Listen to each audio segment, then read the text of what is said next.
brothers. We're happy and we're singing and we're colored. Give me a high five. What is going on, you guys? It's your boy Joe Castro, aka Philly Fresco, and of course, I'm here with my guy Big Game James. Today is the best of enemies, but today we obviously have the NFC East Roundtable going on, so I'm excited about that. And of course, I have my YouTube going, so it threw me off, but I'm ready for this. I'm excited. We got my guy George Carmi, we got my guy Ruben back, so we're gonna do this. Big Game James. James, how are you doing? How has your week been, brother?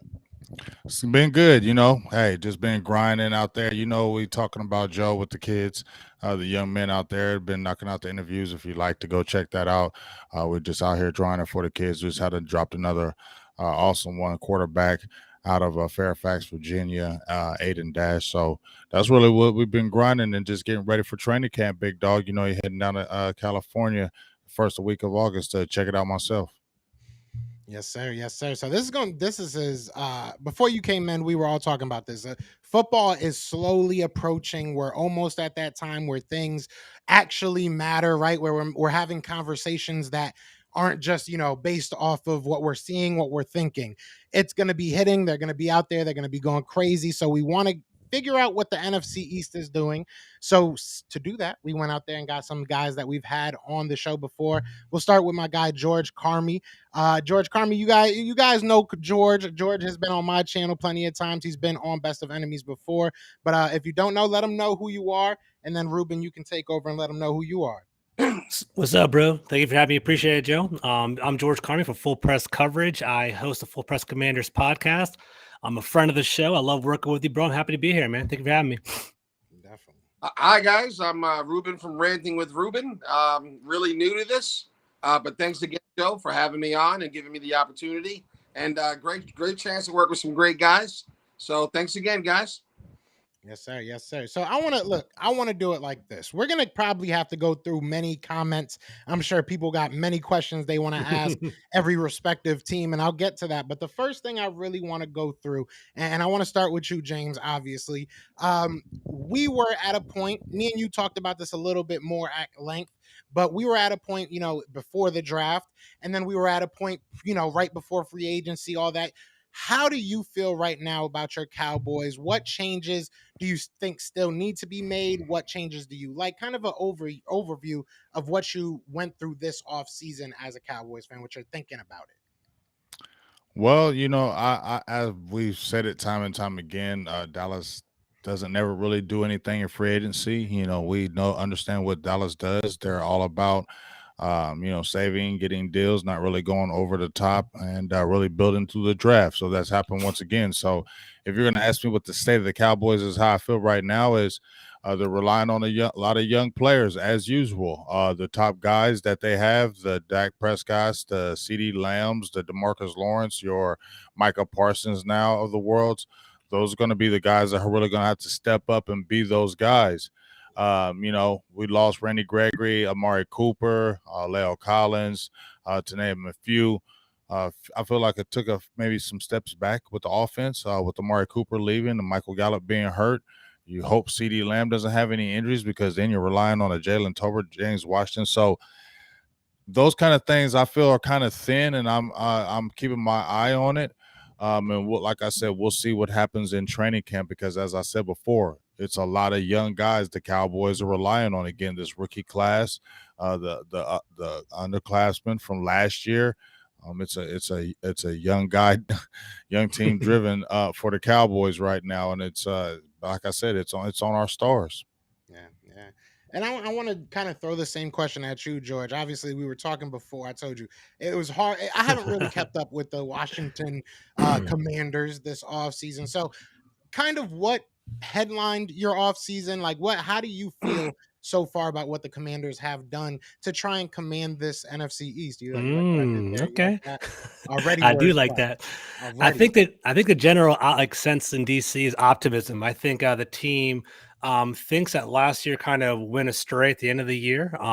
We were basically, I think we were like 7-7 approaching the end of the year. Then COVID hit and, things just kind of went downhill. Montez Sweat's brother passed away. Chase Young tore his ACL. We just kind of had a negative end of the season that fell to 7-10. And essentially, I think we just had a bad taste in our mouth. And this offseason, we went big. We were QB hunting. We basically wanted to get a quarterback to basically fill that missing piece, because Heineke filled in admirably for Ryan Fitzpatrick last year, but he wasn't our original game plan. He basically was a backup that had to start 17 games. It was kind of a roller coaster ride. We had high hopes. We all can reflect on it now. There's Aaron Rodgers talk. There's Russell Wilson talk. There's Deshaun Watson talk. There's all this talk about quarterbacks being loose in the NFL. And Washington went big. They tried to go hard at Russell Wilson and offered 3 first-round picks for him. That whiffed. It didn't work out for us. It was kind of a slap in the face, because Monday was, we're not going to trade Russell Wilson. Wednesday, the Seahawks trade Russell Wilson. And basically we're sitting there like, all right, what are we going to do now? So we picked up someone that's familiar to the Eagles, Carson Wentz. We view him as an upgrade over what Taylor Heineke was. So we are optimistic there. And just like James said, I think we're kind of hoping that everything kind of regresses back to the means, like Chase Young having a bounce back season, Montez Sweat playing 17 games, Carson Wentz being better than Taylor Heineke, and finally having Curtis Samuel play. So between all of that with our draft, we are optimistic, and we're kind of eyeing like a wild card playoff run is what we're seeing down in DC. It's your thoughts? Yeah. We were talking, like I said before, and you even said you think that it's going to be the Eagles, it's going to be the Cowboys, and possibly Washington fighting for that division. Those are strong words. Those are fighting words in a lot of bars. You know what I'm saying? But it is off season, so we're gonna be cool about it. But Ruben, I want to ask you basically the same question. But look, it's ranting with Ruben, right? I don't think that you've had much to rant about this offseason. This offseason, you guys have made some pretty good moves. You guys have done some good things, not just on the field, but as well as your coaching staff, some front office moves. So again, I want to kind of roll the question to you. What do you see from the Giants in this offseason? How did you feel about it? And what are you looking at moving forward? Well, first things first, I just want to say, I like the fact that everyone's predicting us to be last in the division. And that's okay. It happens all the time, so it's okay. We can handle it. We know if you pay attention to the Giants, we've had talent on our teams, but we've had this thing called an injury bug basically in the last 10 years that has bit us over and over and over. When you have your quarterback go down 6 games in the season and you have your backup as Mike Glennon, I'm sorry, man. Well, you don't know what's going to happen, but it's not going to be positive. Let's just put it that way. So let's start with this. I like Joe Judge. I was sad to see Joe Judge go. Again, that's just an opinion, okay? But I did like Joe Judge.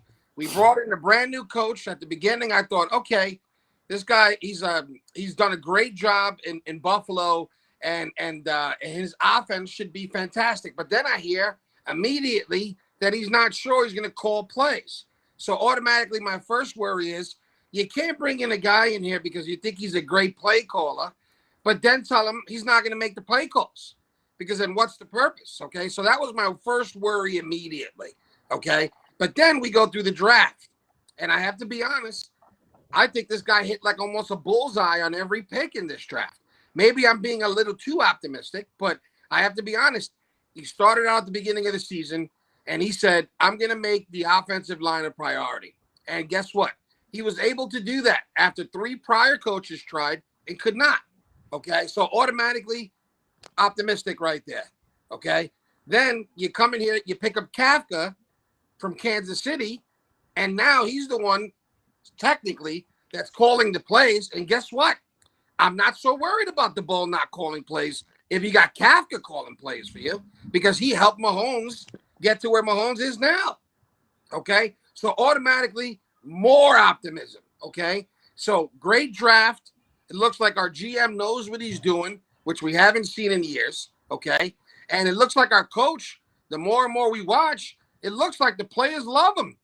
I thought we had that with Judge, but you can actually see a difference. Last year with Judge, it was more of a fear. This season with the Bowl, it's just optimism. And then you bring in Winky from Baltimore, and Winky saying, hey, listen, I'm the new defensive coordinator. We're no longer going to be patient. We're going to blitz. We've been number 1 in blitzing in Baltimore for like 6 out of the last 7 years, and it's because of Winky. Okay, so again, I'm sorry, more optimism. So all I'm saying is at this moment, so I don't continue the rant longer than I should, I'm just going to say this. Thanks for putting us in last, guys. Thanks for falling asleep on us.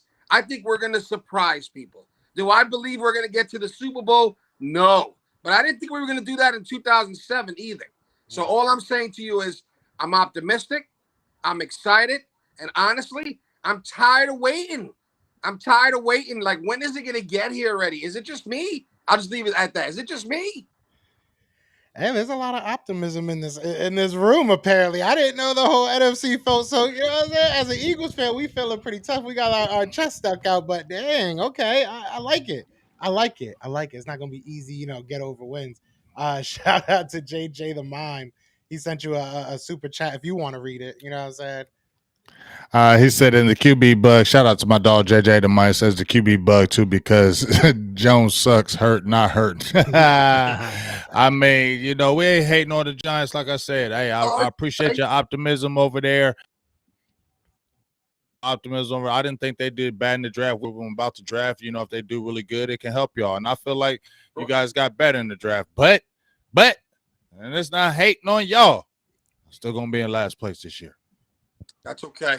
We'll see. That's why we play the game. That's why we play. That's why we play. Yeah. But to be fair, Ruben, let you.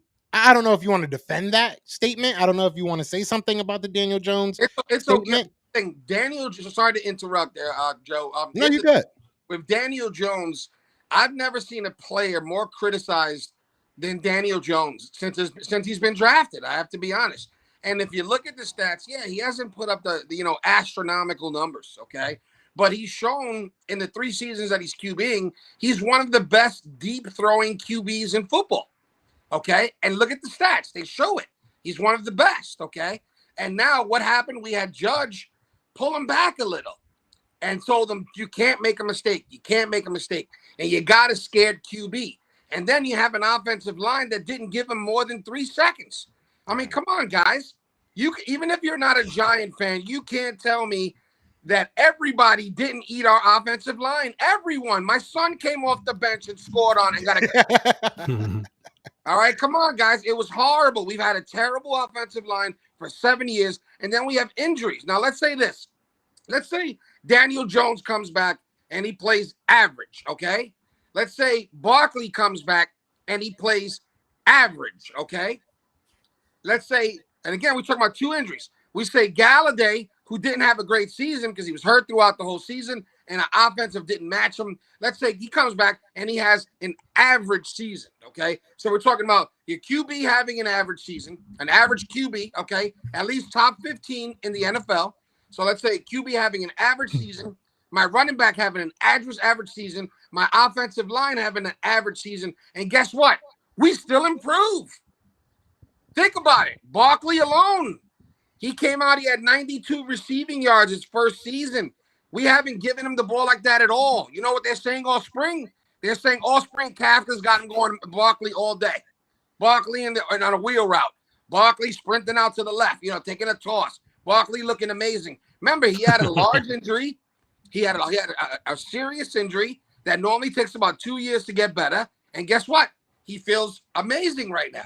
So, again, optimistic. I'm not worried about people crying about Daniel Jones. It's been going on since the beginning. They did the same thing about Eli Manning. How many Sundays did I hear Eli Manning look like he had Down syndrome? But he won 2 Super Bowls. But he won 2 Super Bowls.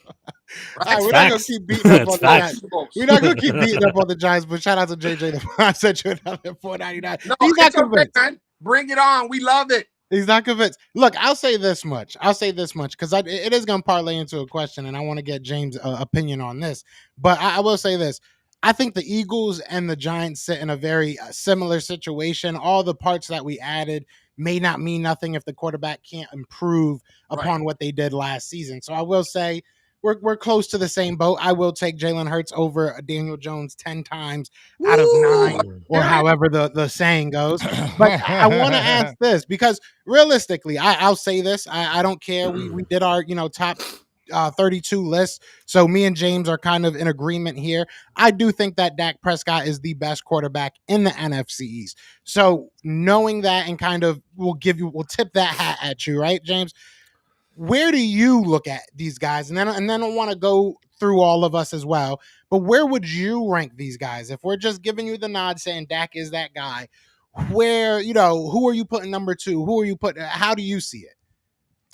Well, I think it's going to be a battle. I think this is where Jalen Hurts really, I told you, this is where the battle where I feel like first place goes, because I told you Dak Prescott, I feel like that's the edge right now over the Philadelphia Eagles, and why we would be a repeat champion because of that.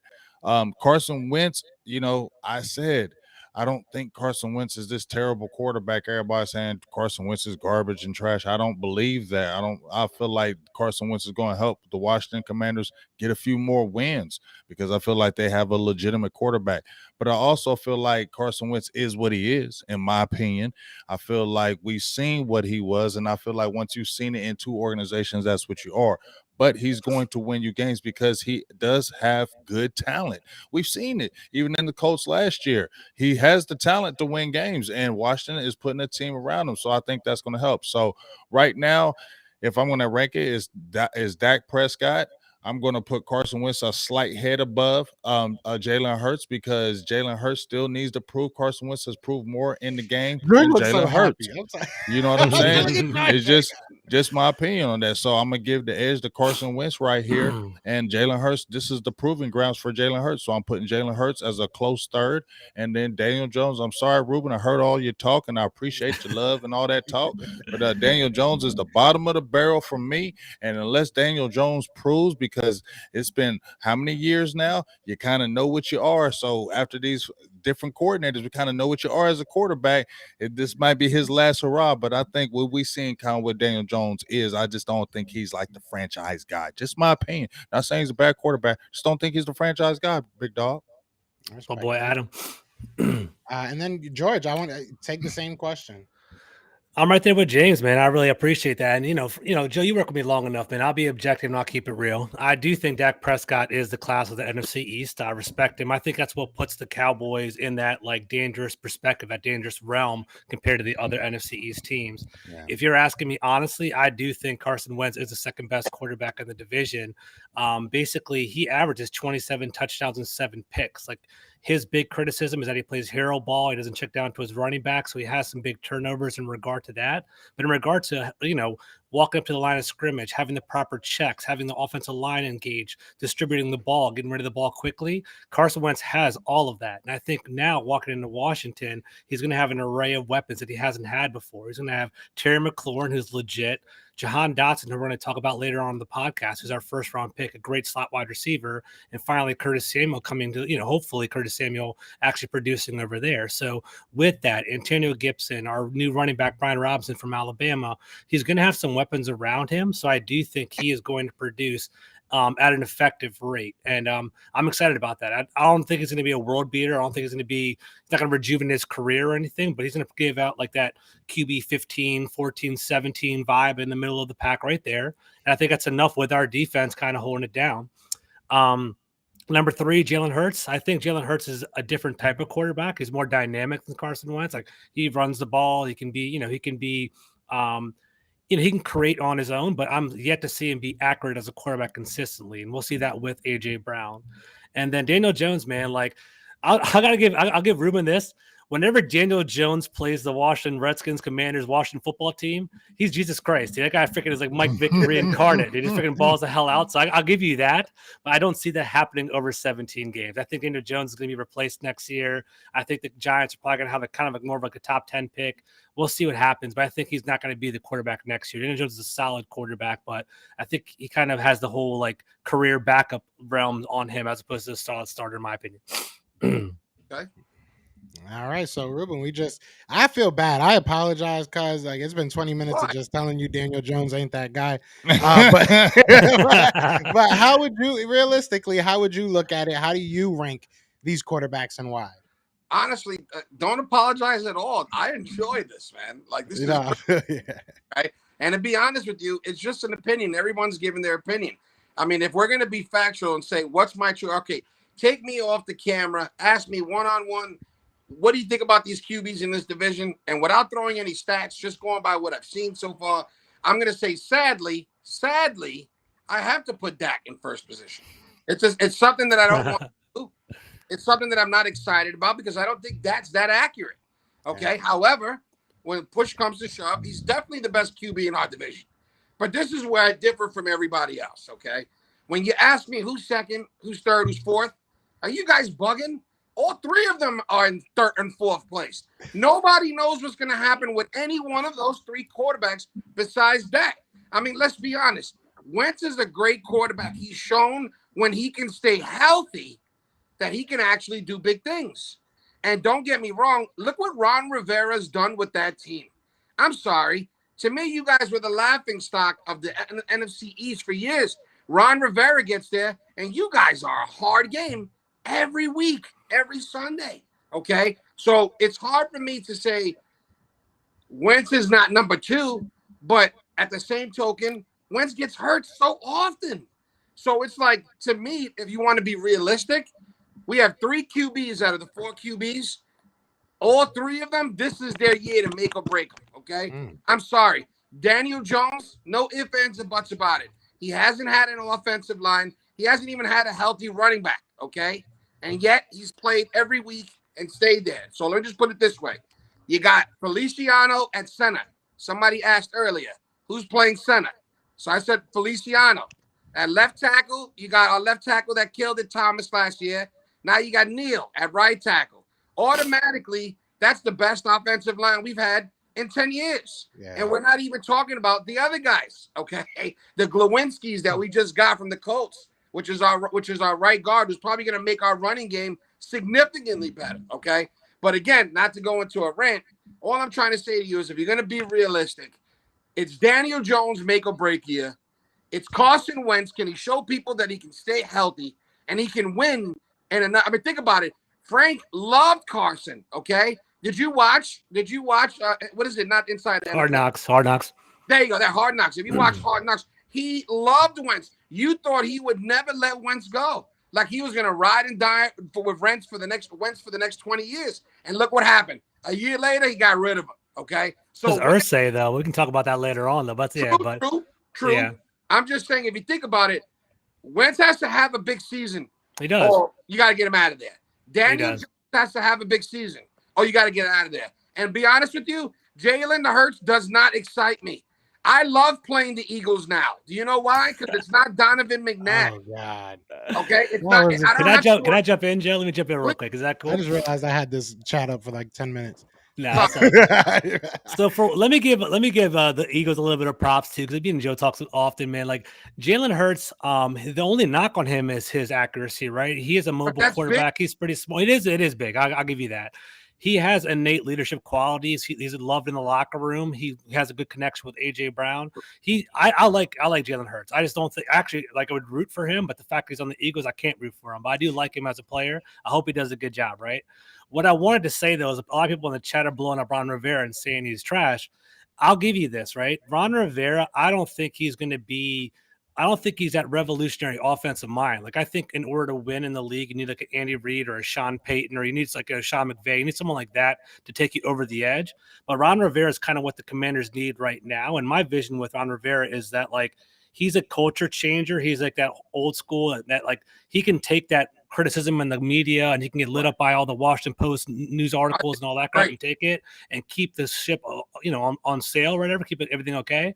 But I think eventually what's going to happen is he's going to kind of plateau to where they're like 500 every year and so on and so forth. And then they're going to get like a new up and coming offensive coordinator to kind of take over. That's kind of my vision of him. So like for those of you digging that he's trashed, I don't think he's not there's different types of coaches, and he's not that offensive mind. He's more of like the culture builder. We need that because we didn't have culture for a while in DC. That's kind of my perspective on it. Yeah, I didn't have a football name for a while. Yeah, I didn't have a team name yet. Exactly. I'm gonna agree with that. I'm agree with what George is saying right there. As far as Ron Rivera, in my opinion, I feel like the way his approach is, just like he said, he can take bullets because he's kind of built like that. He was that football player when he played.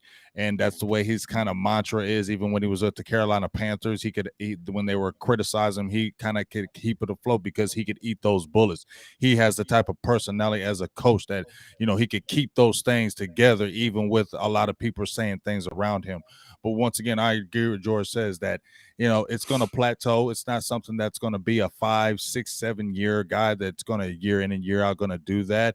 It's going to go for so long. People will get tired of it. But I feel like that's the time where you're doing your search to get your guy that you probably really want, and he can just hold the fort down while you have that search.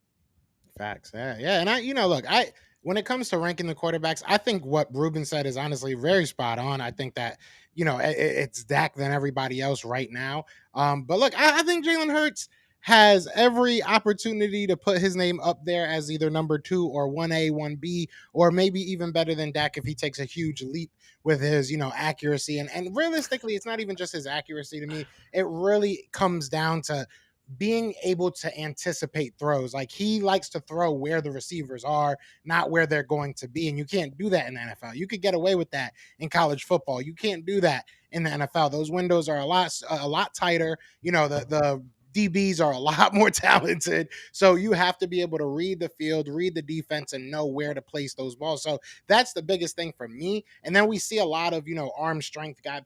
A lot of people are on the train that he has no arm strength. But realistically, it's just that anticipation. You know what I'm saying? He has to be able to see where the guy's going and get it there. So that's a whole nother conversation. But I say all that to say this. I will give you that Carson Wentz right now. If you had to, go into a game and say who's going to have the better game, the better stats, just game one, you look at what Carson Wentz has, you look at what he's been able to do. And we've said this off camera. I think I've said this on camera before. This is probably the best offense, that he's had in a long time, ever. This is probably the best offense he's had ever, realistically. Best wide receiving duo, best, not best offensive line, but it's good. It's good enough.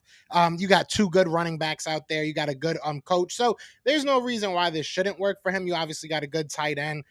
So I can understand why somebody would put him over Jalen Hurts right now. But I think it's very, very close. And I would put Jalen Hurts over Carson Wentz, but I understand why you would put Carson over Jalen Hurts. So I have Jalen 2 and then Carson 3. And then, I think Daniel Jones is a great guy. He runs really fast. You know what I'm saying? It's fun to watch him run. Good charity work. And I'll even say this. I went out of my way last year to tell people that I thought that Daniel Jones was actually going to do something prior to last season. I think I even told you, George, like, I really thought that he was going to have a really good year last year.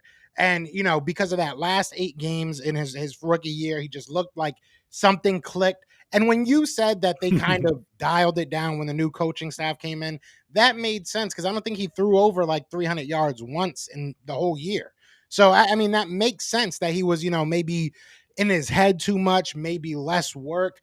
I don't know, but I'm not jumping off a cliff for Daniel Jones ever again. So he's going to be number 4 for me right now. But I want to ask you guys this, because somebody was talking about, or people were talking in here, basically about, shout out to the chat, first of all. We got over 80 people in here. You know what I'm saying? You guys are killing it.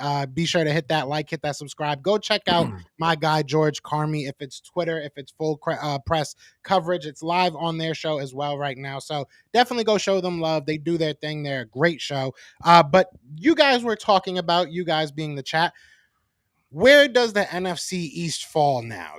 All the teams got a little bit better. We are tired of those NFC least statements, right? So at least NFC wise, where is this division? Are we one of the stronger ones now? Are we one of the weaker ones now? We can start with you, James. How you feeling about that?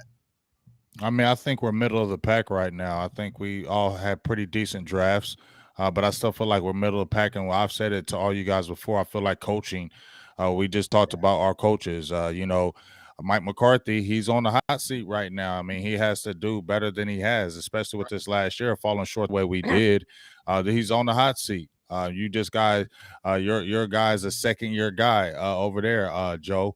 And yes, he had a first year where you hit the playoffs, right? But now there's the expectation. You got to repeat that, especially with everything that you have added onto the team. Okay, and then even when you talk about Ron Rivera, we've already talked about him and his situation. I don't feel like he's that guy. And then you coming with Ruben, I mean, you're starting over again. I feel like it's the coaches have to really take the level of the East, in my opinion, to a higher level. I feel like we got a talent across the board, but it's the coaching right now, man. A lot of our coaches right now are on hot spots. Yeah, facts. Enjoy. Well, actually, we'll switch it up. Ruben, you can go first, and then we'll go to George. Yeah, give it to the talkative guy first. Let's just put it this way. To me, I look at each team individually, and it's the first time where I actually say to myself, wow, this team is actually a good team. So, I start from the beginning. I look at Dallas, and I say to myself, I thought Dallas lost his best opportunity the last 2 years. However, even with all the subtractions that have taken place, I still worry about Dallas because they still have speed and talent in the most important skilled positions. Okay. So Dallas, to me, is already going to be a better team in our division as they have been the last couple of years. When I look at Washington, I started out my last conversation by saying, I think Ron Rivera's done a hell of a job. And I think he's really changed the mindset of that team. And I think you guys are hard out now. When you hear me say hard out, that means if we can get you out, it's not going to be easy. Okay. Blood, sweat, and tears. So to me, Washington's a much better team. When I look at the Eagles, I'm sorry, the Eagles have talent like Dallas in all the special skilled positions. And then they also have it at the QB spot also, which even though I'm not in love with Hurts, and I think he's not accurate, and I don't see him as a Super Bowl winner, I still see him as a dangerous threat. I still see him as somebody that can take it off, you hear me? I can't speak.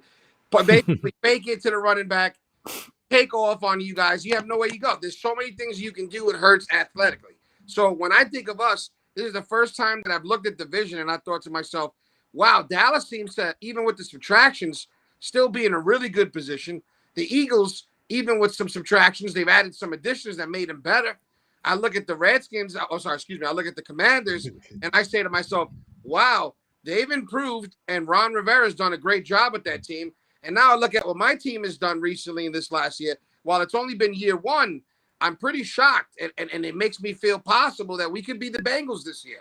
I'm not saying we will be, but it's possible. So when I think of our division, I think we're not going to be a joke anymore. I'm sorry, guys.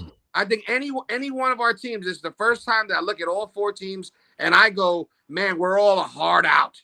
I'm sorry. We're all going to be a hard out for each other. 2 games this season. It's going to be hard. We're going to beat each other the hell up. And then anybody that comes to us or we go to them, I think they're going to have their hands full. You know why? Because it's the first time I see all 4 teams look good on offense, defense, and special teams for the first time in years. Not just Dallas, not just the Eagles. I see talent on the Giants. I see major talent on the Commanders. That's what I believe. I think we're going to be a hard out this season, guys. A great division.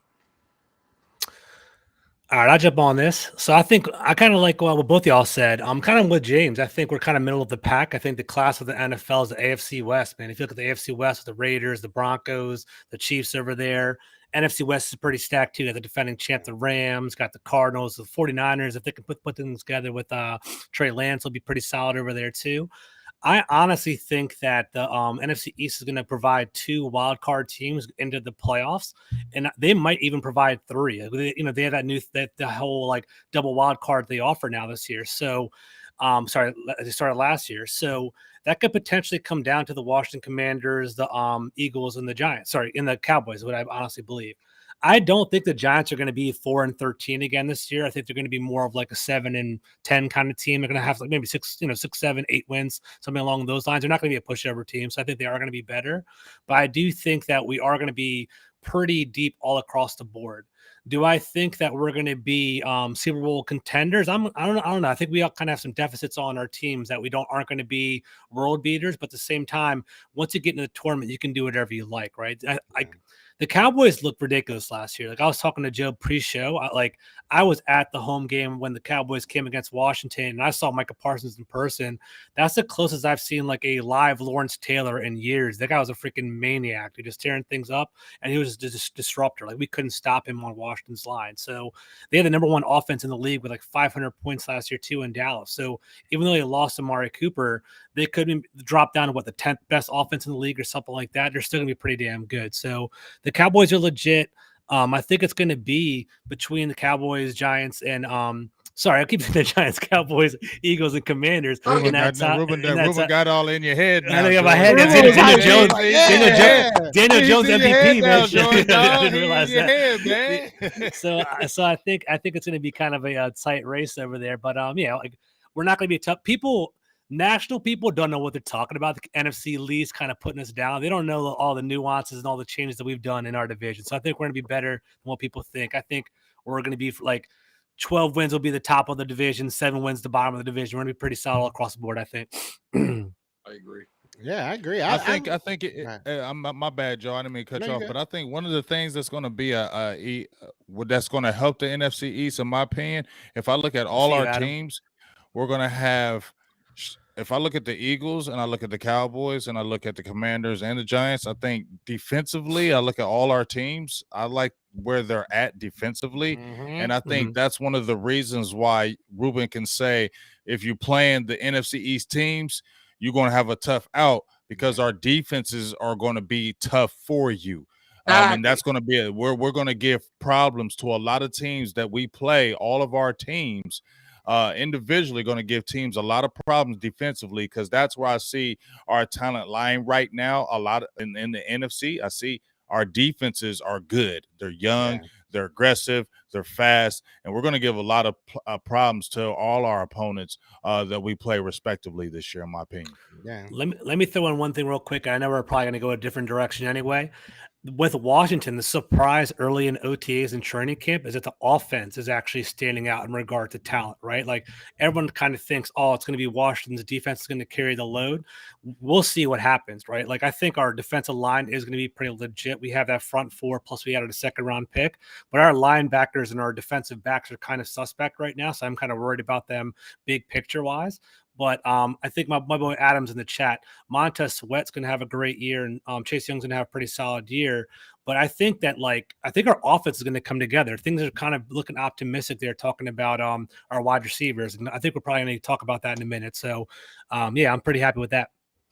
Yeah, when I look at this division, I see an easy division win for the Eagles. No, I'm just kidding. No, I do think that this is from top to bottom. I think everybody got a little bit better. Did the Cowboys necessarily on paper get a better player? Did they go out there and get, the top name? No, but I think that you can make the argument that having a Trayvon Diggs now in another year that you're thinking he can, kind of blow up and explode. You're giving CD a little bit more arm space. You're giving, Micah Parsons a year or two more of a defined role. So you can make the argument that they're just getting better with the experience. You look at the Giants, all the players that they've added, like we said before, the coaching staff moves that they made, they got better.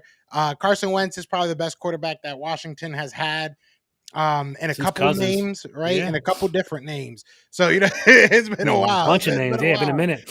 But yeah, so I think you can make the argument that everybody got better. Eagles obviously added a lot of talent to this team. So I think that we should be a tough out at the very least. I think that we should go out there and really, fight to be one of those top divisions, not in just the NFC, but I think in the whole league. I think any team that goes against us, whether it be in the playoffs or whether it be when we're, doing our conference things or whatever, just beware, because we're not built, like you said, where the defenses are crazy and everything, but like our teams are teams that have guys that want to air it out. Like if you look at, what Nick Sirianni is, he really wants to throw the ball. You see that early on in, his tenure, he wanted to do that. So if Jalen Hurts is able to make that step, we're going to be a team that's putting the air, the ball in the air. We're going to get A.J. Brown the ball a lot. You look at a Carson Wentz, the same is going to be said, especially about a Jahan Dotson and stuff like that. You look at the Giants, they want to throw the ball, especially what you're hearing about Daniel Jones, that he was a good thrower of the ball. And then obviously we know what Dak Prescott and them boys want to do. So I go ahead. Joe, can I jump in real quick? Yeah. I keep seeing in the chat, people keep saying the Washington offensive line's trash. That's totally misinformed, dude. They were the 6th best offensive line in the NFL last year. I don't know what's going on with all that. They had a really good pass blocking offensive line and a really good running block offensive line, too. So they actually were pretty legit. We lost, what's his name, Brennan Sheriff, but Brennan Sheriff's always injured anyway. And we added Andrew Norwell and Trey Turner, both like Pro Bowl, All-Pro guards. I mean, they're a little bit older now, but they're going to be perfectly fine. And we actually have a really good coach in John Mascow. So our offensive line is not anything to be concerned about. We're like trash is far from where Washington's at. So it's kind of surprising to me. People keep saying that, but it's all good. Yeah, people. Well, I let George jumping in here and defending his team like that, coming I with like that, stats. yeah. That's what you gotta do. He like, I'm just talking. he like, yeah, you talking facts, man. Yeah, talking come all on, this stuff. He said, man, y'all just listening to what everybody else saying out in them streets, man. Y'all just listen to the 100%. ESPNs. You Facts. need to really listen to us. That's why we have these shows like this, because some people who don't be informed on the opposite team and they just listen to what the media says will jump in there and say, oh, they're terrible. But when you listen to the content creators like us who are delved in and do this every single day and have the passion for it, we can tell you, no, see, you're hearing other people because that's not what it says and that's not what it's really seeing right here. So I really appreciate George like that. Oh, yeah. And that makes me want to kind of piggyback off that, because now that you say that, I want to ask the rest of you guys, what is something that you guys have been hearing or maybe seeing right now in the chat that you're like, where are they getting this from? Are there any storylines that you're hearing from opposite ends that you're like, where are these guys getting from that you kind of want to clear the table about your team? If you don't mind me going first, so then after you, man. Go ahead. I want to say I've been reading on the side, and I see that stuff like, hey, first of all, if you're asking who's playing center for the Giants, then you're probably not following the Giants. So your opinion to me is really not that important to me. You understand what I'm saying?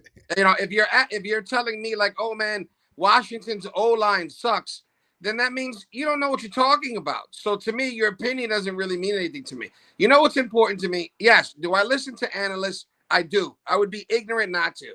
They get paid to do their job. But you know what I love, and this is what I consider the greatest thing. When I can talk to people like you three that I know live and breathe this.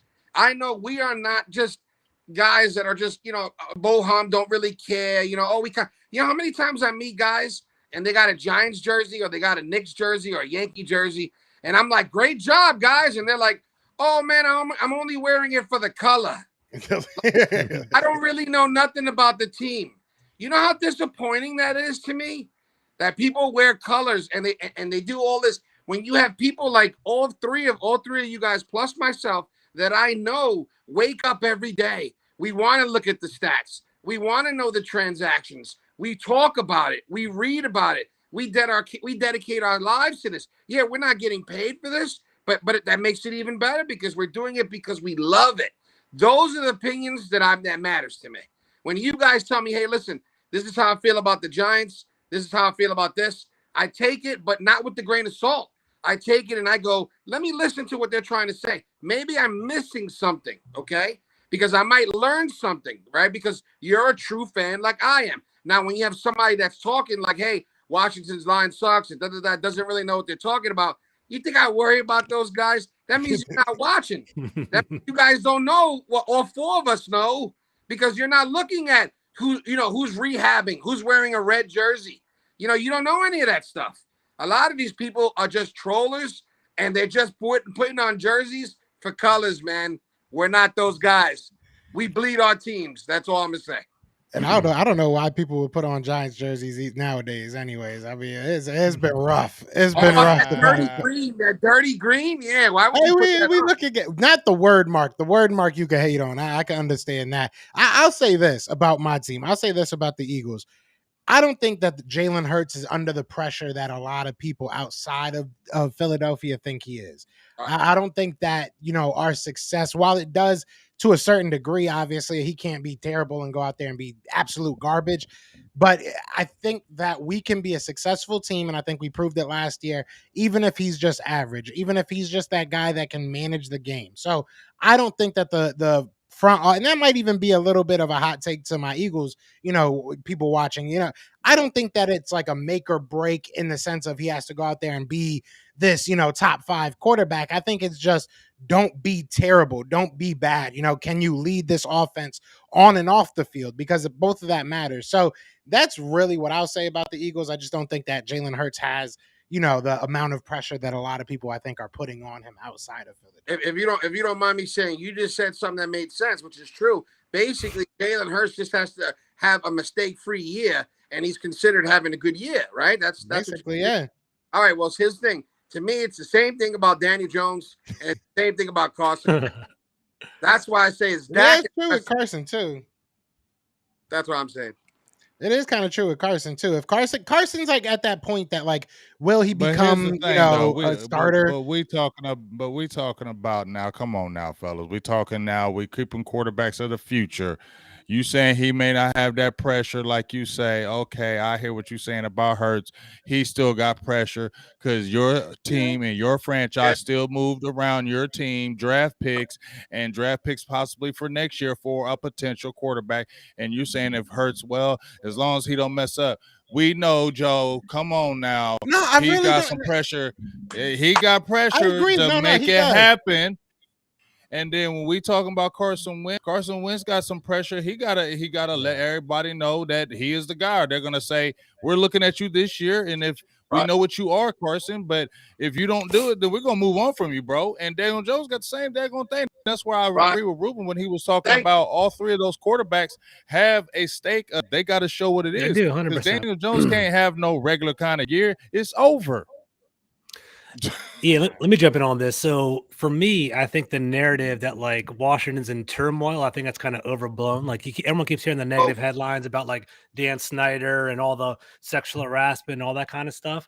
I mean, that's true. I think, I'll openly say people want Dan Snyder removed as the owner, but that's more of like the business side of the team. Like in regard to actually players on the field, I think we do have some like good players, and Ron Rivera has them coaching in the right direction. And that's kind of what I was trying to tell you. We need that coach to like just drown out the noise and just play football. We have a whole bunch of Alabama Crimson Tide players. It's like we eat, sleep, and we breathe football. We don't really care about all this outside noise. So I do think the team is in the right direction. And I think the team's going to be better. The team's in a better shape than what people think nationally, right? That's what I think, honestly.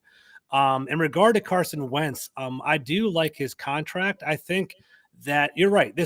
He has a big year ahead of him. Like it's probably bigger than anybody. And it's like him and Daniel Jones, well, all 3, Daniel Jones, Jalen Hurts, and Carson Wentz. This is the crossroads for them. More so Carson Wentz than probably the other 2. But if Carson Wentz has a regress year, a bad year, a flame out year, he's going to be regulated to a career backup. I think for the rest of the rest of his career. The one nice thing about it, though, like, I'm a nerd, and we talk about eat, sleeping, and breathing this, right? His contract is set up nicely for us, right? We have him for 3 years. All of his guaranteed money is already paid off. So he's going to get paid $27 million and $26 million the next 2 years after the season. So there's nothing guaranteed. They can cut him, and it'd be completely, that money would just drop off the salary cap, and we'd have a complete wide open space in regard to that. They could pay him 27, 28, which is actually, if he actually plays like a top 15 quarterback, that's kind of like peanuts compared to like 40 million to Dak Prescott, and all these other guys are getting paid 40, 45 now. So 27 isn't that bad for a starting quarterback. But the best part that people are even like you have to be deep in the Commanders' weeds to know all this is, Terry McLaurin is a free agent. People want to re-sign him in DC. Deron Payne is definitely up in regard to being a contract as well as a 5th-year player. He's on a 5th-year option now. They can restructure his contract and lengthen it if he proves to be that guy, and actually have enough to pay for Terry McLaurin and Deron Payne if they want to. So the flexibility with the salary cap and with Carson Wentz is actually pretty ideal for us. So we paid a pretty big price to get him onto the team, but I like the flexibility that they offer. I think it was a good downfield vision for him. So we'll see how that all plays out. Yeah, I can't wait to play Carson Wentz. I think all the Eagles fans feel the same way. Those are going to be that's going to be crazy. That Monday Night Football game is going to be wild. That's going to be crazy. Yeah, that's going to be crazy. He's going to choke that game. I'm not going to lie to you. He's not going to play that game. I can almost guarantee. Yeah. I can almost guarantee he's not coming to Philly. We'll see what happens. Yeah, we'll see. It's going to be very interesting. Those games right there are going to be very interesting. Yeah, all these games have so many storylines behind them, and I want to. We've been going for about 50 minutes. We've kept it very civil. There's about 100 people in the chats between all the groups, so definitely be sure to hit the like, hit the subscribe wherever you are. If you're on my channel, look in the description and go check out Big Game James. Subscribe to him. Go check out George Carmi. Subscribe to him. And same thing with me. If you're on Big Game James channel or George Carmi's, check in the link and you'll see the link to all of us. So show the love, spread the love. These are guys, and Ruben is on Philly the podcast. I wasn't just forgetting about his show. He gives us the insight for the Giants. So definitely show the love, spread the love. But we're gonna take off the kid gloves now. All right. I want everybody to give me and give everybody in the chat and chat as well. I want to see your roadmap. I want your roadmap to the playoffs. How, and we're going to start with you, James. How do the Dallas Cowboys, I couldn't even think of your name. How do the Dallas Cowboys make the playoffs, be a better team than last year, win a couple games? Like how are they a Super Bowl team? What do they have to do this year in your eyes, and how close are they in your eyes? I mean, if they were to be a Super Bowl team, in my opinion, Dak's going to have to play, take another step. My opinion, I was listening to you where you were talking about how Dak needs to be able to anticipate the throws. He needs to continue to grow in that area, and this is an area that's got to happen.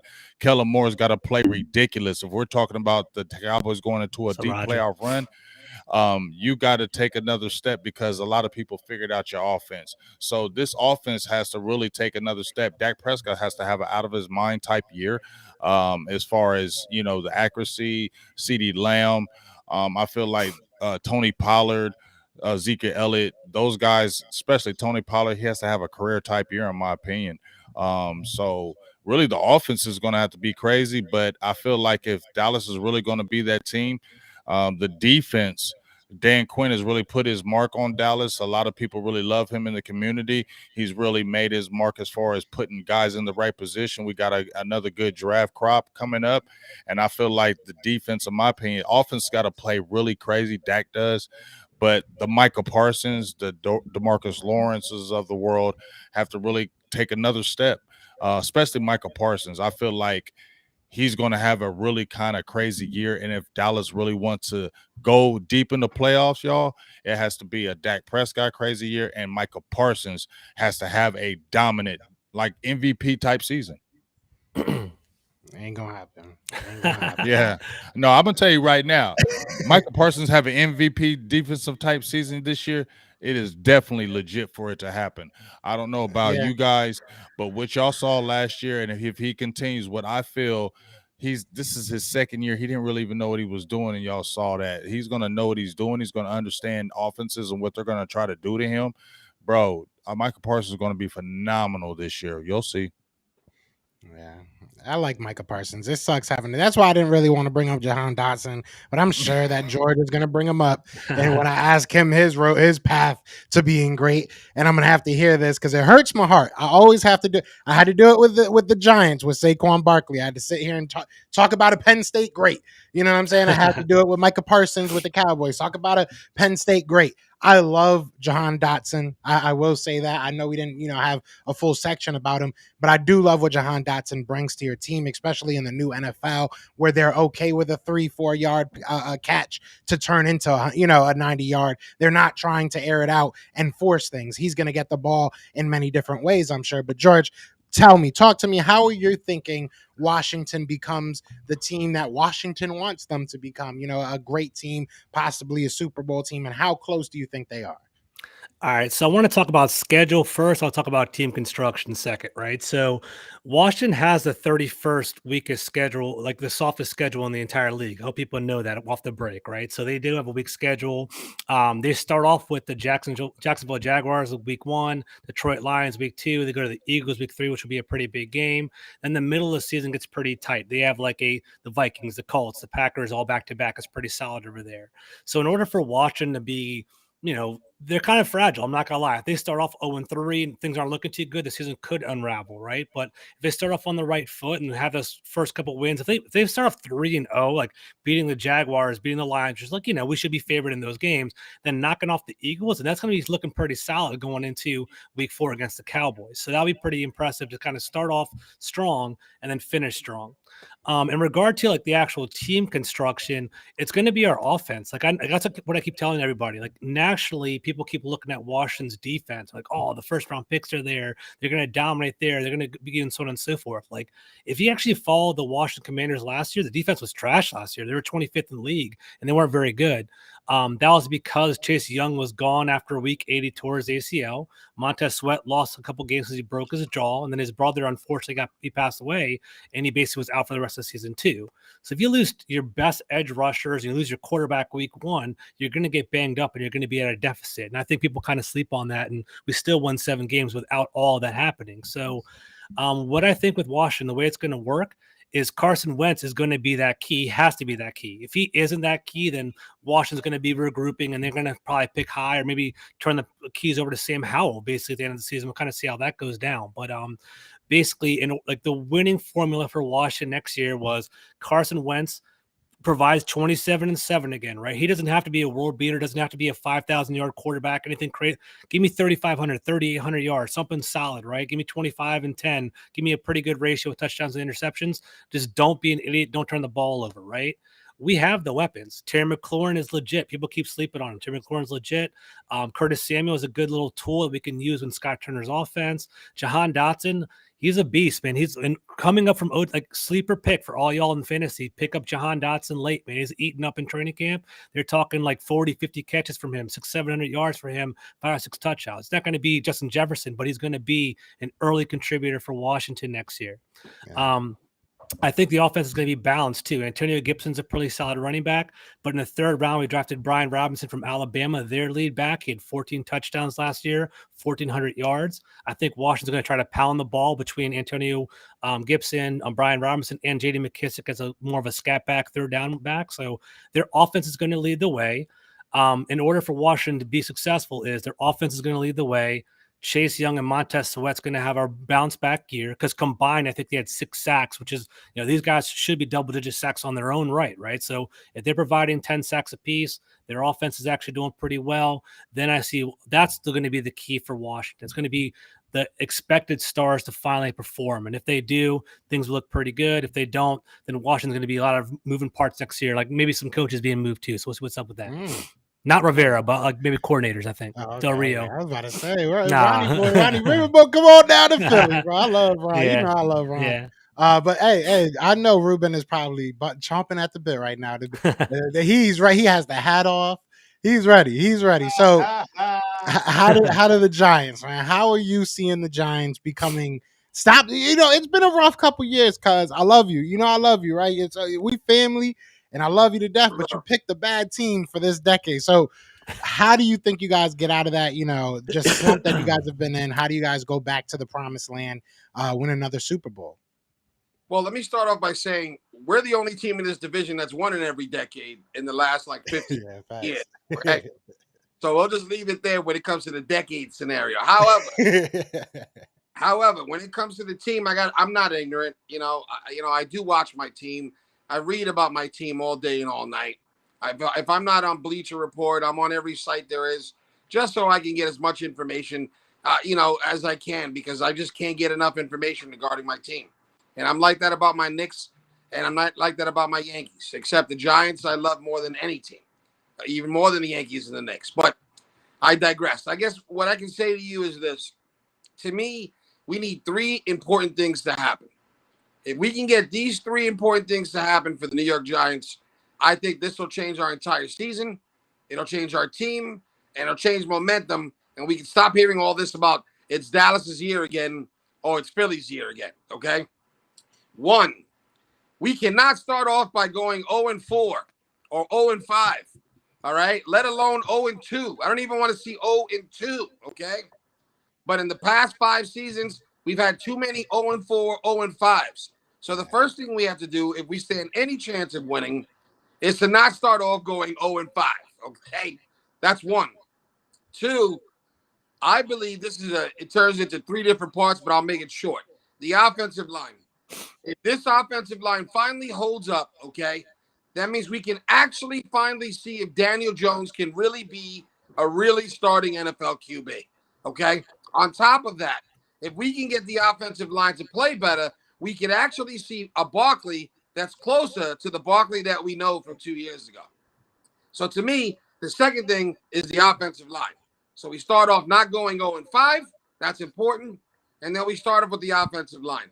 If the offensive line does its job and plays as talented as they look on paper, then Daniel Jones can finally be Daniel, and we'll finally know. Okay? No more ifs, ands, or buts. And we'll finally see Barkley, who seems to be healthy, look like himself because he'll finally have some lanes to run through. So the second one was the offensive line. And the third, to me, if this happens, we're a totally different team. Winky, our defensive coordinator, has been with the Baltimore Ravens for like 12 seasons, okay? And for the 7 or 8 that he's been the defensive coordinator, he's led the league in blitzes. One season, he averaged 41% of his defensive calls were blitzes. After that, everything else has been 37, 38, 42%. Still number 1 or number 2 in the league every single season, including last season when the Baltimore Ravens had a bad secondary. Their secondary was injured, and Baltimore was still number 1 in defensive blitzer calls. Okay, so all I'm saying to you is if Winky can come in here and take this basic conservative approach that Graham's had the past couple of years and flip it 180, and we're now the ones dictating what's going to happen on every down, rather than us sitting there going, what's Dallas going to throw at us? What is Jalen Hurts going to throw at us? No, you're talking about a defensive coordinator that dictates. He wants us to tell you what you guys are going to do. He's going to tell you what we're going to try to take away. So long story short, 1, don't start 0-5. I wouldn't even start 0-2. All right? 2, the offensive line plays better. That automatically gives us a chance to know whether Barkley's really back and if Daniel Jones is the future. And 3, last but not least, if our defensive coordinator does what his history shows us, if he can do that with the Giants, then I'm sorry, guys. This might not be your year in our division. That's all. I like that. So the way to not lose is to win. I like that. If you don't lose your first 4 games, you'll probably win them. Maybe you'll tie them if Donovan McNabb makes a return. For years, we went like 0-8 Yeah. for like 6 seasons against the Cowboys. Same thing with the Eagles, okay? We had a bad 10 years going against the Eagles and the Cowboys. Some of it is injuries. Some of it is our play calls. Some of it is we just didn't have the talent. All I'm saying to you, this is the first time I think we're starting to have some talent. We're starting to have them in key positions like offensive line where it's vital. And now we bring in a defensive coordinator that will now change how the game is being played. It's about time because Dallas's offense has been great against us. So is the Eagles, okay? Yeah. And all I'm saying to you is if Winky comes in and changes that, that means the whole division changes. Because we're not going to go 0-2 against Dallas. We're not going to go 0-2 against the Eagles. Yes, you are. You're going 0-2 against we didn't go 0-2 against you the last 2 years, and we stunk. Yeah. Okay, you're going 0-2. They almost swept us. If I'm keeping it a stack, the Giants gave us a fit this year, and we were bad.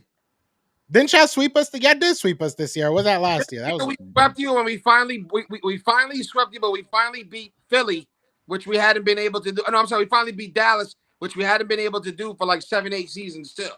Y'all were trash. You beat us last year, right? Yep. I think. What game did you beat us? I believe it was the first game of the season, and if I'm correct, it was the first time we last year. When Daniel Jones got hurt, y'all lost that game. No, Daniel Jones got hurt the second game. Daniel Jones played 3/4 of the season. He was only out the last 6 games. But we played last year. I lost Daniel Jones. We played. We gotta talk No, we about didn't that. lose no. We gotta talk We about didn't that, lose no James. Daniel. We didn't lose to What's no going on with Giants that? last year, dog. We swept the Giants. Yeah, I think the last year. We didn't Cowboys lose no weren't Giants y'all in Dallas. undefeated in the division last Yeah, I year. think y'all Yes, was we only undefeated in the said division. Yeah, you were yeah. 6-0 We in the didn't lose division to no last year. daggone Giants. I'm like, hold up, we didn't lose It was no a pickup daggone game. Giants, How no about Daniel this? How Jones. about this? I could be. Y'all got us the year before. Y'all, we lost to y'all in That's what we 2020 at finally the broke end. it. Yeah, Broke y'all it Yeah, the lost. Cowboys before. won. That was at the James was Right, mad yeah. about right. that. I'm like, hold You're up. right. I'm like, hold up. I'm like, wait. Let's stop. No, you got it there. Reminded me it was the year before, but the point is, we stopped the undefeated streak that you guys had on us for 6 seasons. And the same thing with Philly. Both of you guys were killing us for 6, 7 seasons in a row, where we would go 0-2 against Dallas and we would go 0-2 against the Eagles every season. Facts. Y'all Yeah, And did that I was like remember undefeated that those too. days. They were beautiful. Yeah, Hey, JJ the Mime JJ the Mime wanted to remind you that y'all lost both to Dallas. Yeah. It was a mistake. Thanks I for don't the think it was help. lying. I don't think he was lying. He's No, reputable. it Like I was the year said, before. the Giants, I ain't mad at them Giants, but y'all definitely not beating us this year. I was about to say we're gonna have to talk about I that, gotta be James. If honest y'all with Giants lost to not the beating Eagles us. last year, we was gonna have to talk about down. that. No, but I'll say Come on. this. Look, to answer my own question, the Philadelphia Eagles. It comes down to this. It comes down to. Let me see. Hold on. Let me. This is James' favorite shirt right here. It comes down to that. It comes down to Jalen Hurts. It comes down to Hurts just doing his job along with everybody else doing their job. I think on paper we are a lot better than we were last year. We asked a lot of players to do things that weren't in their resume. Mm-hmm. And look, I think that this is the year. I like what Nick Sirianni I'm sure did. you do think it's the year. This is the year the Cowboys have back-to-back NFC East champions since 20 years. This is the year it happens. This is the year it happens. I'm sorry to tell you this, Ruben. I'm sorry to tell you this, George. I feel you. Trust me. I won't run away from that. If you go to my podcast, I don't run away from that. But I am going to say we're going to be back-to-back NFC East champions. What happens in the playoffs, I hope is good. But yeah, we've been failures. We've been chokers. I don't run away from that. Mike McCarthy has to show, or he's going to be out of here. So we do.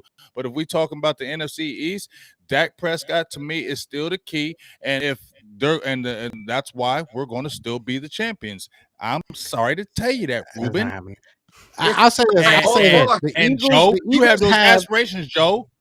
The Eagles have the best chance of winning this division. Jalen Hurts ain't doing it. So you said if we being real, but Jalen Hurts doesn't have to do it. Jalen Hurts doesn't have to. He ran away. He said, "You know what? I made Ruben get out of here. I'm out." He ran away. I made Ruben get on out of here.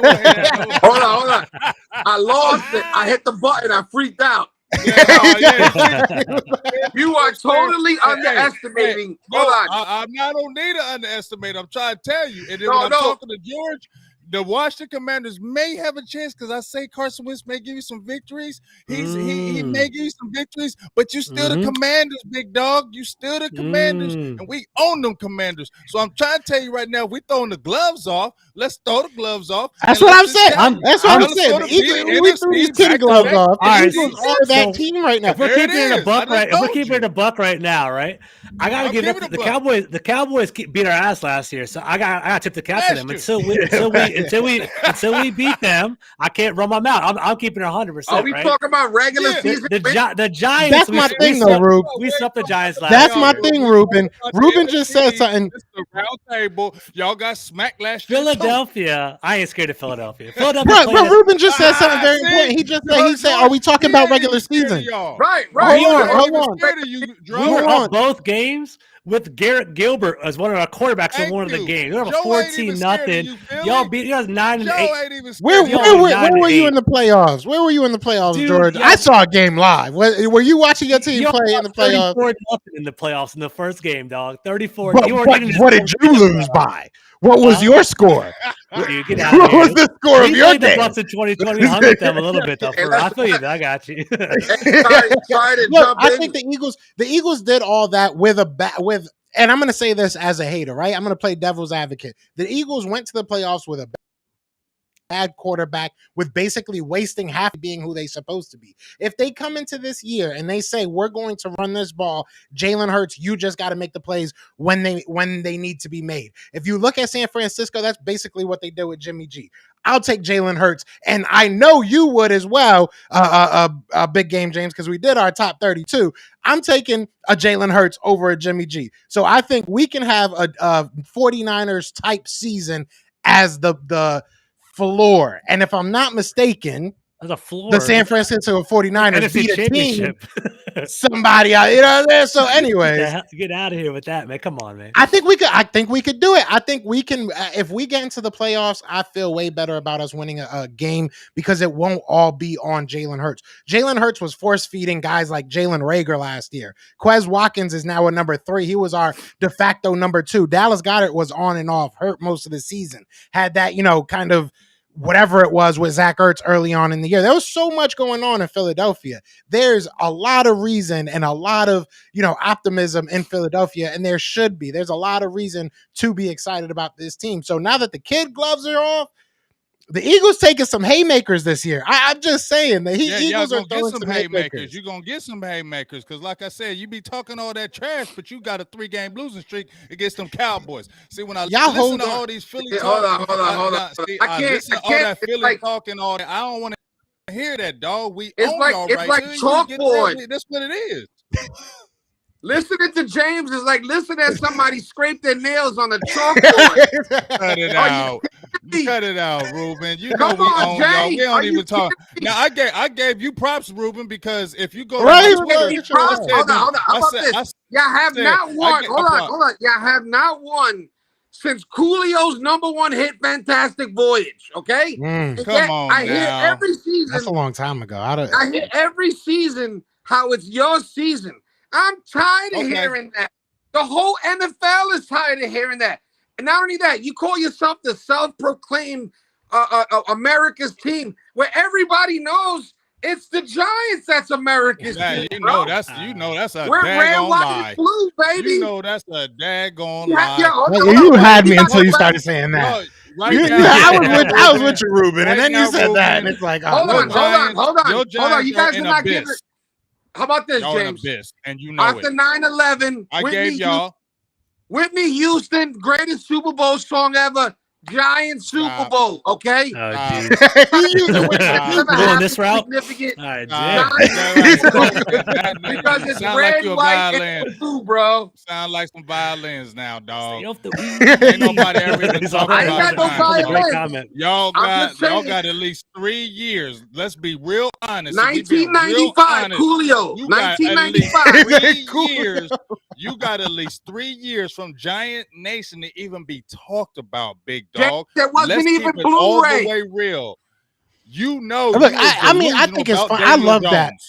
You are delusional about Daniel Jones. What are you talking about? Guys haven't won since guys year. use Beaver. You're wasting another year with him. So that's 1 year being wasted, and then you're gonna have at least 2 more trying to get it back together, Ruben. But James, be honest with yourself. You have Michael Jordan, be honest. Get some help. You feel me? That's the best GIF ever, man. I agree with you right there. You're so emotional. You're making me drop the phone and everything. That's how I'm through that phone, man. Them darts is getting you. And he's like, Bill. Here's the thing. You can shoot all of that, but here's the thing. When you talk about wasted, was wasted talent is to have all the talent that the Dallas Cowboys have had the past 7 seasons and haven't won a damn thing. Okay? I agree. That's wasted. But we talking about you right. We talking about that. We're talking about the NFC East. When we talking about the NFC East, because we talking about NFC East roundtable. So that's where I got to stay in the roundtable realms. I'm not talking about playoffs because I agree. But right now, you Giants been getting smacked. You got that lucky victory in 2020 when our team was in shambles. We had a coordinator for 1 year who had one of the worst defenses ever. You understand that? Worst defenses ever. So hold on. And that was so. But hold up, and we split with y'all. But if we talking about going into this year, you guys are like 1-3 against us. We talking about the Commanders. We've been beating up on the Commanders. We talk about the Eagles, beat up on the Eagles. So a lot of y'all sound good, but when we go to the facts and the stats of it, we are owning it. Do I got to buzz in? Can I buzz in? Go ahead, Rube. Go ahead, Rube. James, I respect you very much.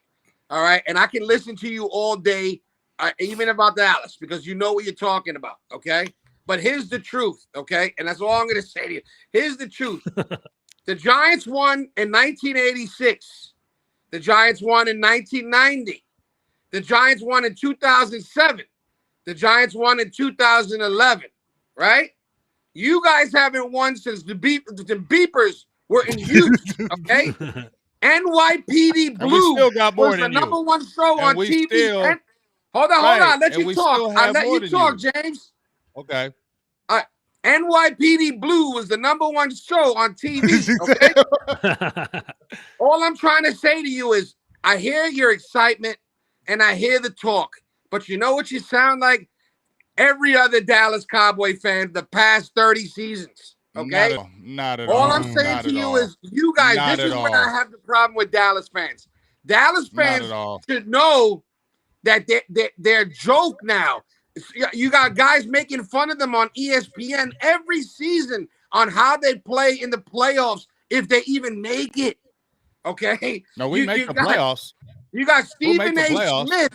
You got Stephen A. Smith talking about how you guys are the biggest. He don't count. So you're not even letting me finish. Come on, James. I'll let you go, baby. Okay. Right. All right. That's why you gotta take the. That's why you gotta take the twice. Doesn't that tell you something? Yeah, that's hype right there.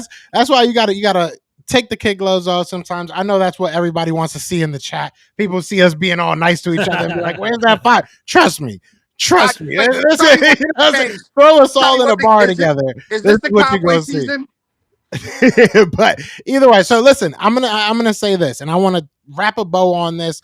We're at already an hour and 15 minutes, 100 plus people in the chat. Be sure to hit that like, hit that subscribe, join the family for all of us. We got a bunch of different channels that we're killing it. I want to extend the olive branch before we do close this out to everybody. You know, James, Ruben, and George. If there's anything from your end, because I know I kind of, take over and host these things. If there's anything you want to ask a different team, you know what I'm saying? This will be a good time to kind of close it out. Do that. Like we'll start with you, George, since we kind of been having you go last. Is there anything you want to ask the Cowboys, Eagles, or Giants for their perspective? That's a good question. Let me throw it to James real quick, right? So, James, last year, the Cowboys kind of were poised to make a big run in the playoffs, right? What makes you think that this year is going to be different than last year? Because I feel like last year, that was when the window was wide open. I feel like it's kind of closing a little bit. What do you think changed for you guys this year? I'll be honest with you. That's why I was laughing with Ruben going in on me, because I agree. I feel like we have been classic underachievers. I don't run away from that. I don't scare away from that. You go to my channel and you will see. I will come at you and say we're classic underachievers. So right now it's got to be to me a Kellen Moore, Mike McCarthy thing. They have to figure it out. They have to get together and figure this out. Year in and year out, we have one of the top offenses not just in the NFC, in the NFL. And still in big games, we come up short when we need it to be. When this offense needs to be dynamic and explosive, we play teams and we cower down. So that's me. For when I'm looking at this year, it has to be a Kellen Moore taking another step, a Mike McCarthy taking more authority over this offense. If it gets down and Kellen Moore is not doing it, then the coach needs to step in and be more assertive in the game planning at that time. So I feel like that's where it is. Do I feel like the window closed from last year? Yes, because you lost parts. But if the window were to open, then those two guys really need to get together as one mind and one accord and take the next step. Is Kellen Moore the coach in waiting in Dallas? I said that in the very beginning when he first got hired, because I felt like they were going to do him like they did Jason Garrett, kind of give him the keys. If you saw how Jason Garrett got brought in from the Miami Dolphins as a quarterback's coach, they did the same thing with Kellen Moore, and they groomed him the same way they did Jason Garrett, kind of giving him spoon-fed. I feel like what halted that was this offense, people calling him out, especially NFL people like a Kurt Warner, things of that nature. And also Dan Quinn stepping his game up and giving, because he's been a head coach in the NFL and he took over our defense the way it did. So that to me kind of halted the Kellen Moore thing and saying it could go to Dan Quinn. But we also got to remember, fellas, Sean Payton is in the wings no matter what anybody tells me. That Sean Payton has been with the Cowboys. There's still that infinity from Jerry Jones right there. And I feel like that's the guy that could be the next guy if it all fails with Mike McCarthy this year. So I don't think it would be a Kellen Moore. It could be, but the way Jerry Jones being 80 years old and Sean Payton being in the wings, I would feel like he would go after something like that, saying, I don't have time to wait anymore. I'm going after Sean Payton. I'm putting all in because this might be my last chance. Makes sense. That's going to be interesting to see. I think Sean Payton's probably the one domino that we don't want to see fall to Dallas. I think all NFC East people can say that. Ruben, I want you to take it, and then James, I want you to take the last if you have a question for any of these guys. Okay. And then we'll close this out. But Ruben, if you have a question for any of the teams in the NFC East, go ahead and shoot it out. I'm gonna say I have two questions, but I'll make it real quick. Question one is, just tell me one thing, James. Is this your year? I can't say that. Honestly, I don't feel like right now, if I'm looking from the outside in, no, when I'm looking at the dynamic of my team, Super Bowl year, I don't feel like it's a Super Bowl year. No, I feel like those guys have to prove something, especially Mike McCarthy, year 3. So no, I don't feel like it is a Super Bowl year for us. No, I don't. Yeah, I think to me the Amari Cooper and the Randy Gregory losses are going to be significant. I think that's being underestimated. But my other question, which if I had two, if I could, is Joe. Honestly, do you really believe that Hurts is the quarterback of the future for the Eagles? Like, do you really take him off your team for a moment, put him on anybody else's team? Yes, he could run fast. Yes, he's got the running game. You know, and he's a dangerous weapon. But do you believe he can stay healthy and actually make it through the full season and put up great numbers without making as many mistakes? Do you really believe that?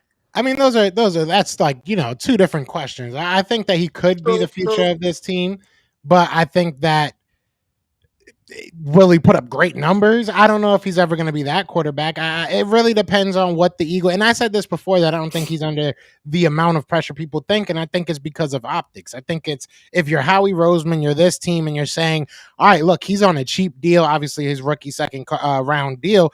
And if he asks for a contract right now, you're not talking 30 mil a year. You're talking somewhere in that 20 mil range. You're talking a decent sized contract, but nothing that's going to kill your cap space, right? Like we've seen a lot of these quarterbacks. Is that something that's palatable to a guy that's saying, all right, we're bringing on all these players, where there's a lot of different guys that are going to have to get paid? A.J. Brown obviously just got his money. That kicks in after this year. You look at a Devontae Smith, he's going to need to get paid. You just paid, Dallas Goedert. You love to pay these offensive linemen. There's a lot of questions, right? You got a lot of good players, good young players on this team. So do you want a quarterback that's maybe not going to be that guy that's going to be a top 5 quarterback ever, maybe never be a Aaron Rodgers or a Tom Brady, but you're never going to have to give him Aaron Rodgers or Tom Brady money. Just somebody that can kind of get you there and let the talent around him take you further. So to be fair, you did ask me, do I think he'll be the future of this team? And to be fair, no, I don't. I don't think that that Howie Roseman has it in him to say next year I'm going to pick a bunch of players to go around my mediocre quarterback. I just don't think he'll do that. I think he'll say, I have a bunch of picks, especially with what's happening in New Orleans with all these suspensions. It looks like it's getting worse by the week with them. So it's like, we have their first round pick.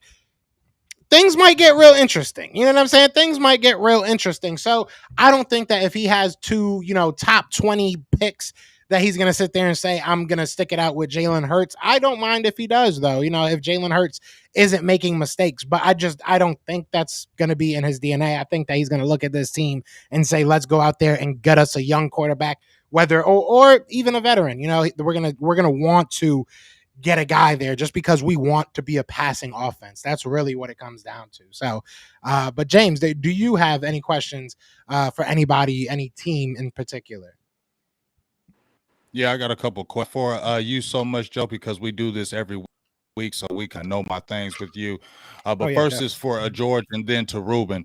Really, George, my question to you is, do you think this defensive line, is this the end of the road for them? I mean, I know we heard about in the news about Payne and those two guys having the issues, and they were saying possibly they weren't going to extend one of the guys because of those issues up front. You got Chase Young. He's coming off the injury. He's might command a lot of money. Montez Sweat. Is this the end of the defensive line, or do you guys kind of figure that out as far as working contracts, things of that nature? I think it's going to be kind of like a puzzle, right? So basically, John Allen and Deron Payne were the two that got in a fight on the sideline. They already extended John Allen like last year. So I think he's getting paid $18 million a year. John Allen's like the face of our franchise. He's like our culture guy. He's on all of our posters. He's our main dude. Deron Payne, we signed a 5th-year option for him. So basically he is under contract, but he is kind of upset because we don't have a long-term deal for him. Like during OTAs, he'll do the weight room stuff. He'll do the whole, training camp notes and book work stuff in regard to that. But in regard to the 11-on-11 drills, he gets off the field because he doesn't want to get injured. That's kind of the game we're playing with right now. I think Washington would like to keep them, but at the same time, as they realize that defensive linemen are kind of plug and play, and you can kind of reload over the years. We drafted Phil Mathis, who basically was a 2nd-round pick from Alabama. He's a huge nose tackle, kind of a 0-to-1 technique defensive lineman. He's going to play with Deron Payne. They all went to Alabama together, Allen, Payne, and Mathis now. I think we're going to play a lot of 5-2 to try to avoid the run, to kind of combat against Philadelphia, combat against both you guys, actually. And I think we're going to kind of work him into the game and basically kind of see how that plays out. I think priority list is Montez Sweat's going to become a free agent next year. And I think Washington, like big picture wise, they want to keep Montez Sweat. They want to keep Chase Young because they want those bookend edges over time. And as you guys are seeing, the way the game's going, edge rushers are going to be about $25 million a piece in a couple of years, right? So I think they're going to basically let Payne walk, not because he's not a good player, but because they're not going to just pour in $100 million into that defensive line. So somebody's got to go. So I think the way it's going to go down for us is McLaurin's going to sign. I think everyone's like nationally, people are worried about McLaurin being signed. I'm telling you, late July is going to be signed with the Commanders. Probably get paid $25 million per year. I think we're going to overpay for him to be here, but because he's the character guy, he deserves to be here. But like, we're going to pay a lot for him. And I think it's going to be McLaurin, Sweat, and Young in the future. And hopefully everything pays out. The key is Sweat's production going to match what his price tag is going to be? And I think Sweat can be as good as Chase Young, but he needs to if he's going to want top of the top 10 money, but is he going to get 8 sacks or is he going to get 15 sacks? Like, he has to prove that he deserves that money. We're going to see where that goes. So that's kind of where the D-line sits. Yes, sir. Yes, sir. And then for Ruben, appreciate your answer on that. And just for Ruben, this is for a player as well. I mean, I know we talked about Daniel Jones, but to me, I want to know about Saquon Barkley because, I mean, when he came out to draft, he was like the guy. I mean, everybody was talking about Saquon Barkley. He's had some injury-filled years. Obviously, the line has been beat up. You've gone through coordinators, things of that nature. Do you see Saquon Barkley? Because a lot of people have brought these same things up with Ezekiel Elliott. They're wanting to get rid of him now, but he's still staying there. You know what I mean? Is this going to be a situation with Saquon Barkley? Will he get another contract with the New York Giants, or are we seeing the beginning of the end to Saquon Barkley, in your opinion? Well, first of all, thanks for the question. I think that's a really good one.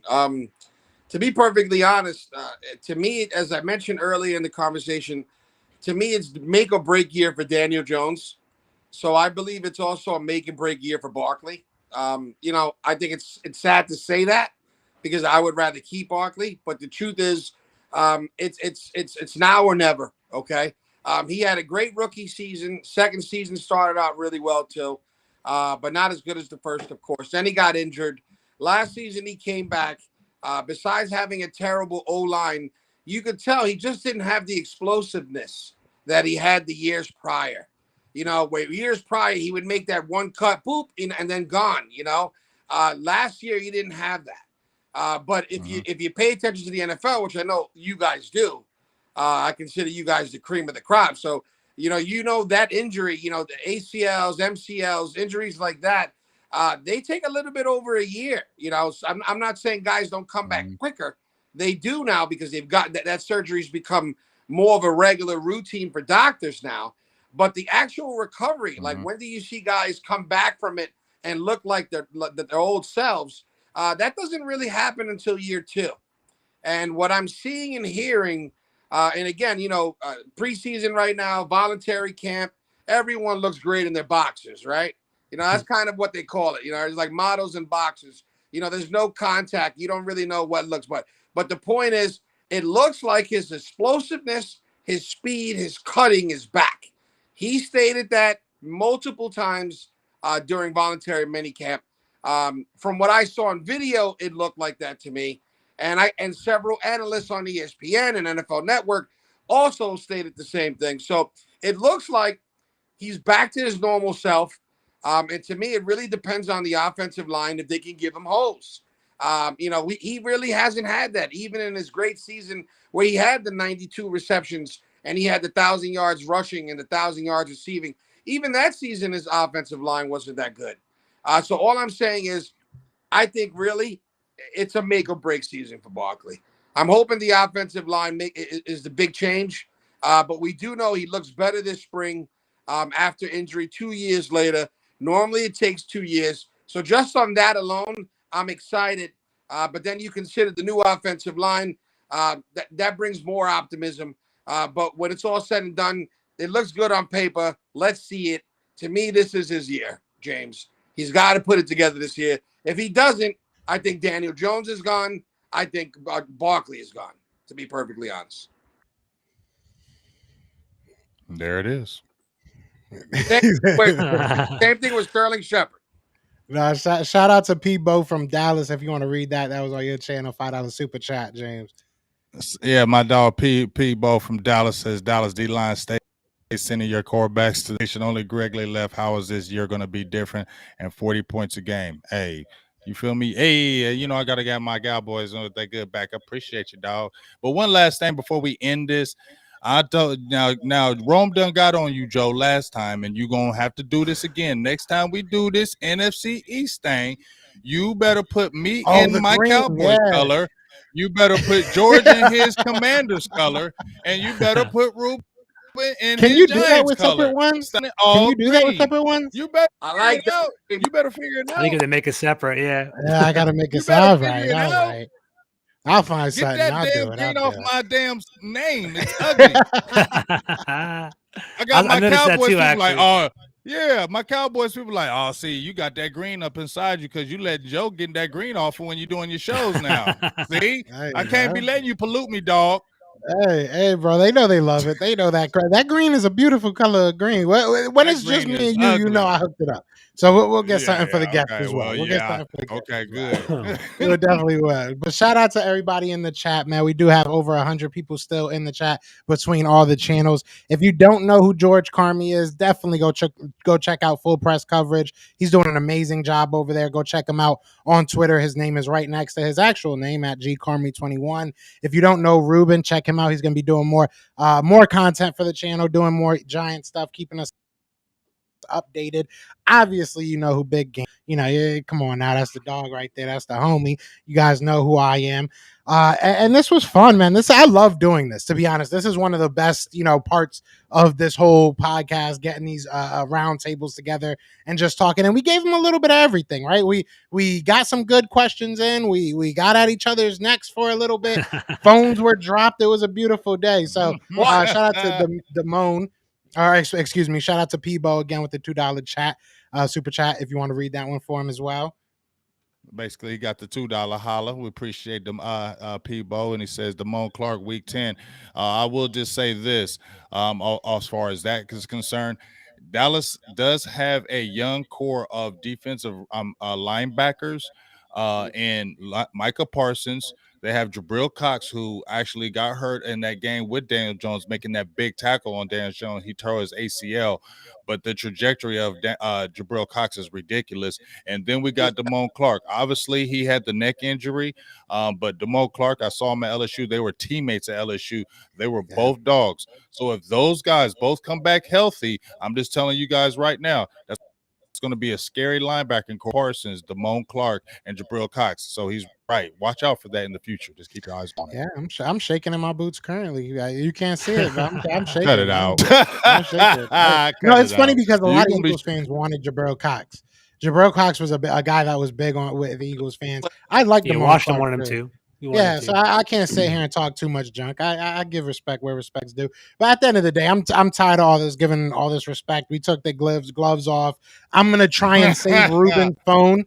Let's try and save Ruben's phone, and we're gonna end this here. I do appreciate everybody that is in the chat, whatever channel you're checking it out on. Again, big shout out to our guests, man. We really do appreciate your time as always. But you guys know what it is, man. That is James. I am Joe. And we are the best of enemies. Peace. We're